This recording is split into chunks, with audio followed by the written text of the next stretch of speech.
दोस्तों, किसी ने कहा है कि नकल में भी अकल की ज़रूरत होती है, लेकिन श्रीमान राहुल गांधी को शायद ये समझ नहीं आ रहा है।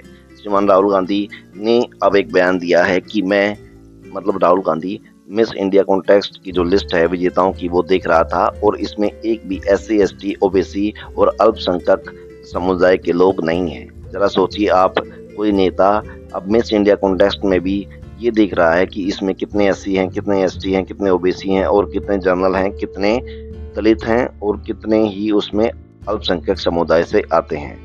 दोस्तों, श्रीमान राहुल गांधी शायद हिंदुओं को जातियों में बांटने में इतने मशगूल हो गए हैं कि अब उनको ये भी पता नहीं चल रहा कि जो मैं ये जाति वाला कार्ड खेल रहा हूँ, ये जिस मंच पर वो खड़े हैं वहाँ पे इसका रिलेवेंस है या नहीं है।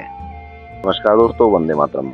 सभी देश प्रेमी लोगों से उम्मीद रहेगी कि वो वीडियो को लाइक करेंगे और चैनल को सब्सक्राइब करेंगे। दोस्तों, दरअसल बात प्रयागराज में आयोजित संविधान समाज सम्मेलन की है। यहाँ पे श्रीमान राहुल गांधी ने हिस्सा लेते हुए कहा कि मिस इंडिया कॉन्टेस्ट को लेकर उन्होंने एक अजीबोगरीब दावा किया। राहुल गांधी ने कहा कि 90% लोग सिस्टम का हिस्सा नहीं हैं। मैं तो मिस इंडिया की लिस्ट देख रहा था, उसमें कोई भी दलित, ओबीसी, आदिवासी, अल्पसंख्यक है ही नहीं। उन्होंने आगे बोलते हुए कहा कि 90% लोग सिस्टम का हिस्सा नहीं है, अल्पसंख्यक भी इसी में आते हैं। उनके पास हर तरह की प्रतिभा मौजूद है, लेकिन फिर भी वे सिस्टम से जुड़े हुए नहीं हैं। यही कारण है कि हम जातिगत जनगणना की मांग कर रहे हैं। राहुल गांधी के इस बयान और मीडिया की हेडलाइन देखते हुए बीजेपी नेता तेजिंदर पाल सिंह बग्गा ने राहुल गांधी के दावे की हवा निकाल दी। तेजिंदर बग्गा ने आज़ादी के बाद से अब तक उन महिलाओं की लिस्ट शेयर की जिसमें मिस इंडिया का क्राउन पहना है। इसमें कई नाम हैं। तेजिंदर बग्गा ने एक्स पर लिखा, राहुल गांधी बेवकूफ़ हैं, लेकिन बयान से पहले कम से कम पढ़ाई तो कर लेता तो इतनी जगहसाई ना होती। चलो इसका थोड़ा सा ज्ञानवर्धन करते हैं। इस देश में मिस इंडिया कॉन्टेस्ट 1947 में शुरू हुई। उसमें अल्पसंख्यक समाज की ये बहनें विजेता बनी।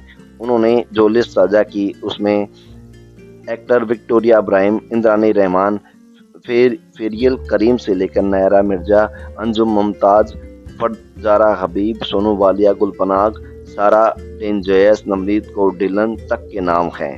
दोस्तों, अब ये बताना जरूरी है कि इंद्रानी रहमान और फेरियन करीम शादीशुदा होने के बावजूद मिस इंडिया बनी थी। इसमें इंद्रानी की 6 साल की बेटी थी। इंद्रानी ने मिस इंडिया बनने के सालों पहले महज 15 साल की उम्र में हबीब रहमान नाम के आर्टिस्ट के साथ 1945 में शादी कर ली थी। ठीक उसी तरह करीम भारत लेबनीज मूल की क्रिश्चियन थी, लेकिन शादी के बाद मुस्लिम बन गई थी। उसके बाद वो मिस इंडिया बनी थी।